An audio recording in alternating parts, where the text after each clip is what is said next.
자, 125차 최고위원회 회의를 개최합니다.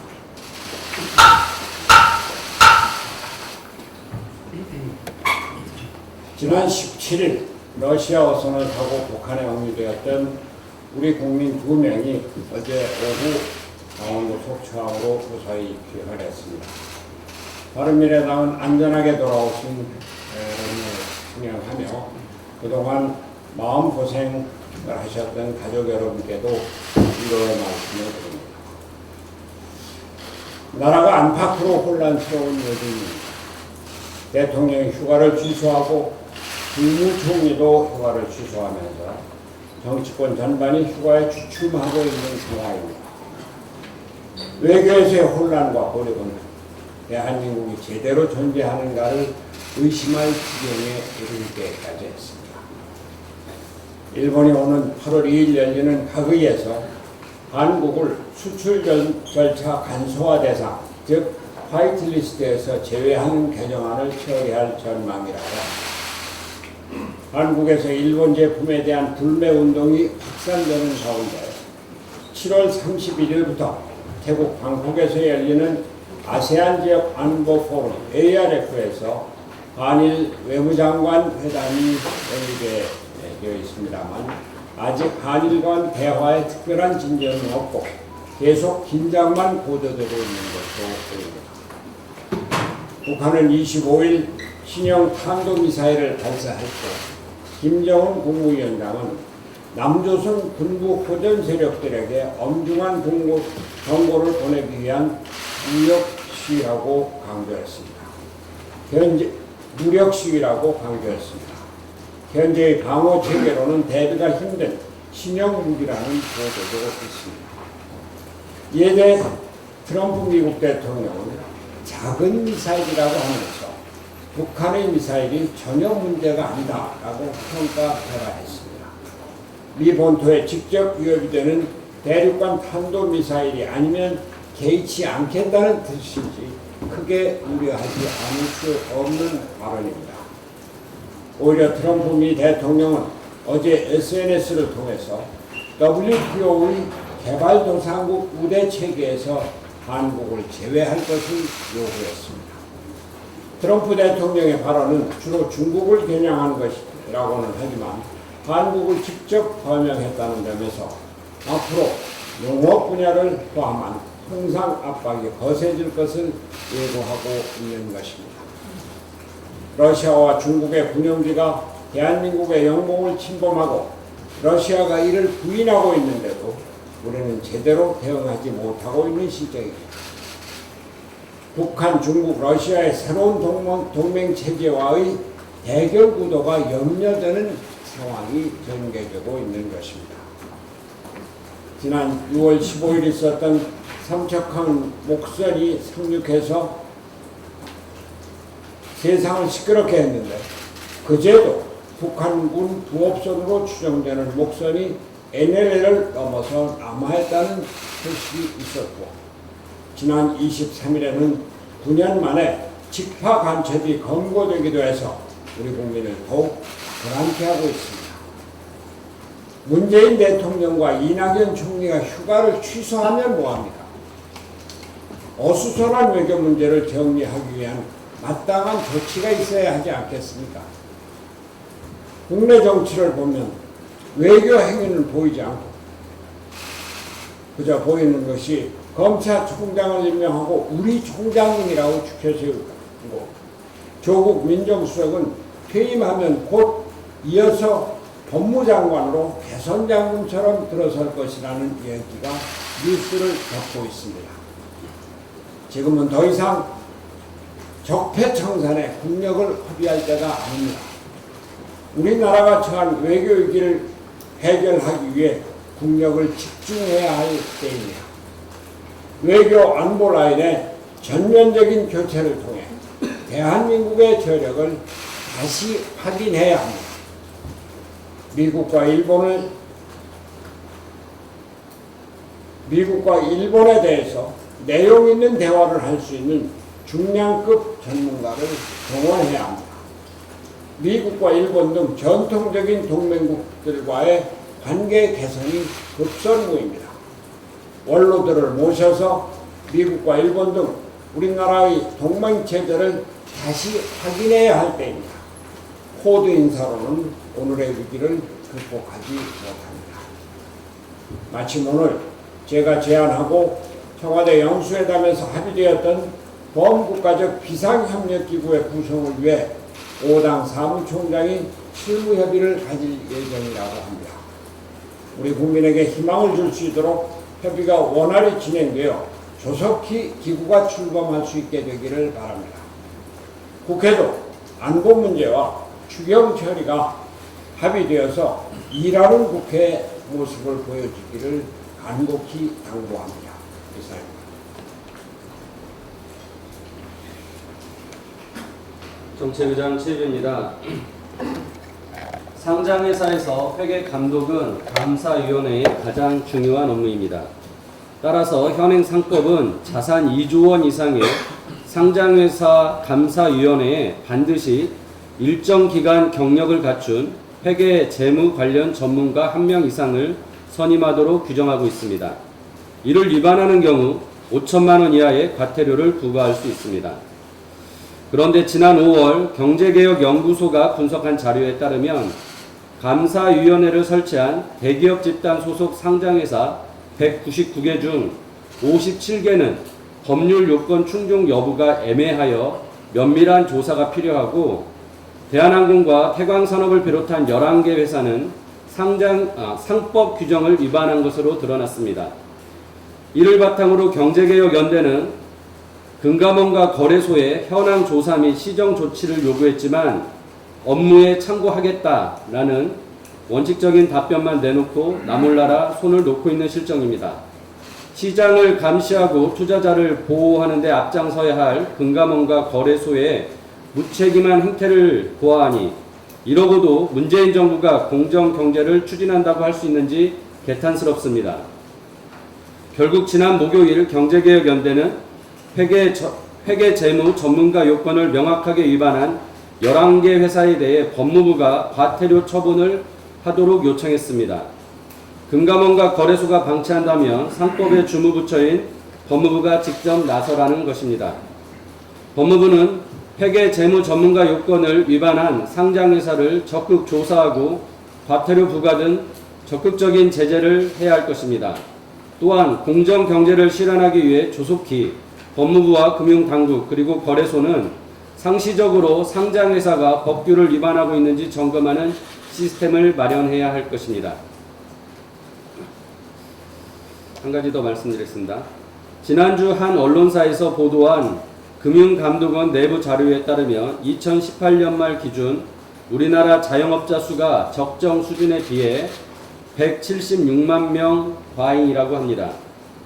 고용이 악화된 상황에서 생계를 위한 창업 등 많은 국민들이 자영업 시장에 뛰어들었기 때문입니다. 넘쳐나는 자영업자와 시장의 제살 깎기식 경쟁을 해소하기 위해서는 제대로 된 일자리를 창출하는 것이 근본적인 해결책입니다. 또한 자영업 시장의 구조조정 또한 필요합니다. 여기서 구조조정이란 퇴출을 의미하는 것이 아니라 이미 포화 상태인 업종이나 지역에 대해 무리한 진입이 조정되어야 한다는 뜻입니다. 그러기 위해서는 신규 창업자가 자영업에 진출하는 경우 또는 기존 자영업자가 업종을 전환하는 경우 정확한 상권 분석이 필요합니다. 현재 정부는 소상공인 시장진흥공단을 통해 상권 정보 분석 시스템을 운영하고 있습니다. 그러나 주무부처인 중소벤처기업부와 관련 부처인 국세청 금융위원회 간의 협력이 미진한 관계로 지역 상권의 정확한 매출 정보나 상권 동향을 제대로 분석하고 있지 못하고 있습니다. 따라서 공공기관이 보유한 빅데이터를 적극적으로 활용해야 합니다. 예를 들어 역세권 상권을 분석한다면 교통카드를 통한 연령별 유동인구, 신용카드 가맹점 매출액, 상권 임대료 정보, 업종별 영업이익률 등 각종 빅데이터를 익명화하여 수직 가공해서 상권 분석을 한다면 과잉 업종과 유망 업종 등을 예측할 수 있을 것입니다. 소상공인법에 이러한 각종 정보를 수집할 근거가 있지만 국세청 등 관련 부처가 정보 제공에 비협조적입니다. 따라서 소상공인법 제13조 제4항에 따라 중소벤처기업부 장관은 상권 정보 시스템의 구축 운영에 필요한 조사를 실시하고 이를 통해 자영업자에게 꼭 필요한 정확한 상권 정보가 제공될 수 있도록 관련 부처들과 협력하여 상권 정보 시스템을 재구축해야 할 것입니다. 바른미래당은 자영업자 지원을 위한 법제도 개선과 빅데이터 활용을 위한 빅데이터 3법 등 규제 개혁 혁신법에 가장 앞장서 나갈 것입니다. 이상입니다. 예, 문병호 주보입니다. 요즘 바른미래당, 민주평화당 내홍과 관련하여 제3지대와 정계 개편의 기사가 언론에 많이 나고 있습니다. 저는 제3지대 정계 개편과 관련하여 이렇게 정리합니다. 첫째, 더불어민주당은 내년 총선에서 반드시 심판받을 것이다. 둘째, 자유한국당은 패배할 수밖에 없는 늪에 빠져 있다. 셋째, 더불어민주당과 자유한국당의 위기는 서로에게 기회가 아니고 바른미래당의 기회이다. 넷째, 바른미래당이 기회를 갖는 당이 되려면 바른미래당이 중심이 되어 개혁지향의 빅텐트를 쳐야 한다. 다섯째, 안철수, 유승민을 제외한 바른미래당 당권파, 호남 의원들과 민평당 대안정치 모임의 조합은 이른바 스몰 텐트로서 성공하기 어렵다. 여섯째, 바른미래당의 승리는 대한민국 정치를 바꾸는 것이고 대한민국을 구하는 것이다. 이렇게 정리를 했습니다. 현 시점에서 바른미래당에서 책임과 권한을 갖고 있는 지도급 인사라면 바른미래당 중심의 빅텐트를 치려면 어떤 깃발로, 어떤 세력과 어떤 정책으로 해야 할 것인지를 그 청사진을 제시해야 할 것입니다. 그리고 그 청사진을 놓고 치열하게 싸워야 할 때입니다. 손학규 대표의 퇴진만을 놓고 벌이는 싸움은 당을 살리는 싸움도 아니고 대한민국을 구하는 싸움도 아닙니다. 당파 싸움에 불과합니다. 바른미래당은 승리의 길을 찾았으나 그 길을 가고 있지 않습니다. 바른미래당은 지난 5월 8일 의총에서 화합, 개혁, 자강의 3원칙을 천명했습니다. 당시 우리 당 국회의원들께서 바른미래당의 통합선언문을 참고해서 3원칙을 천명하지는 않았을 것인데 묘하게도 화합, 개혁, 자강의 3원칙은 바른미래당 통합선언문의 정신과 딱 일치하는 것이었습니다. 이것은 화합, 개혁, 자강의 3원칙이 시대정신이고 바른미래당의 살 길이라는 것을 분명히 말해주고 있는 것입니다.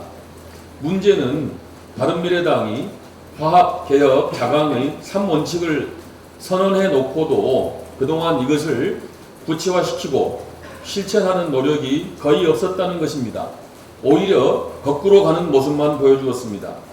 이제는 남탓하지 말고 내가 화합, 개혁, 자강의 구체적인 청사진을 내놓고 그것을 실천하는 모습을 보이면 좋겠습니다. 특히 손학규, 안철수, 유승민 세 분께서 화합, 개혁, 자강의 3원칙에 입각한 구체적인 청사진과 실천 방안을 내놓으시기를 희망합니다. 한 가지 말씀드리겠습니다. 조국 민정수석이 퇴임했습니다. 그런데 경질이 아니라 후임 법무부 장관으로 영전될 거라고 합니다. 현실 감각 제로에 업무 수행 능력 낙제점을 받아도 대통령 호위 무사 노릇만 잘하면 장관이 되는 것입니까? 조국 전 수석이 민정수석으로 있으면서 보여준 업무 수행 능력은 낙제점 수준이었습니다. 국민에게는 낙제점 수준인 조국 전 수석에게 문재인 대통령만 만점을 주었습니다. 문재인 정부 장관급 이상 고위 공직자 중 국회 인사청문 보고서 채택에 실패한 사람이 16명에 이릅니다. 이 모두 청와대 인사검증 책임자인 조국 전 수석의 무능과 실패가 아니고 무엇입니까? 또한 조국 전 수석은 일본의 경제 보복에 대해 현실적 대책을 내놓기는커녕 죽창으로 맞서자는 무책임하고 비현실적인 감각을 보였습니다. 그리고는 친일과 반일로 국민을 편가르기 하는 데 앞장섰습니다. 이것이 국정을 책임지고 국민 통합에 앞장서야 할 청와대의 민정수석이 할 일입니까? 조국 전 수석이 사상 유례없는 퇴임사에서 촛불 명예혁명을 거론하며 소기의 성과를 올렸다고 자평한 것은 속아 웃을 일입니다. 지난 2년 동안 조국 전 수석이 한 일은 개혁일지 개악일지 알 수 없는 공수처법을 패스트트랙에 태운 정도입니다. 조국 전 수석이 언급한 촛불 명예혁명의 정신에 부합하는 적폐청산, 사법개혁, 권력기관 개혁은 지지부진합니다. 혼자 SNS 정치하는 데만 열심히 했습니다. 이렇게 국민통합은 뒷전이고 무책임하고 무능한 사람이 법무부 장관이 되어 무얼 더 하겠다는 것입니까? 내각보다 더 힘이 센 청와대 민정수석으로 있으면서도 해내지 못한 개혁을 법무부 장관이 된다고 할 수 있겠습니까? 차라리 문 대통령 SNS 특보나 정무보좌관이 더 어울릴 것 같습니다. 지금까지 문재인 정부는 경제 무능, 외교 무능, 안보 무능, 인사 독선 정권으로 평가받고 있습니다. 다가올 개각에서도 조국 전 수석 같은 사람들로 코드 인사, 돌려막기 인사, 호위무사 인사를 한다면 국정개혁과 업적 창출은 영영 물거품이 되고 말 것입니다. 문재인 대통령은 구한말, 분열의 리더십으로 조선을 망국으로 내몬 고종이 되지 마십시오. 패전의 위기에 처한 영국을 통합의 리더십으로 승리로 이끈 처칠이 되어주십시오. 문재인 대통령은 조국 전 수석을 법무부 장관에 기용하는 것이 고종이 걸었던 망국의 길인지 아니면 처칠이 걸었던 승리의 길인지 진지하게 생각해 주시기 바랍니다. 이상입니다.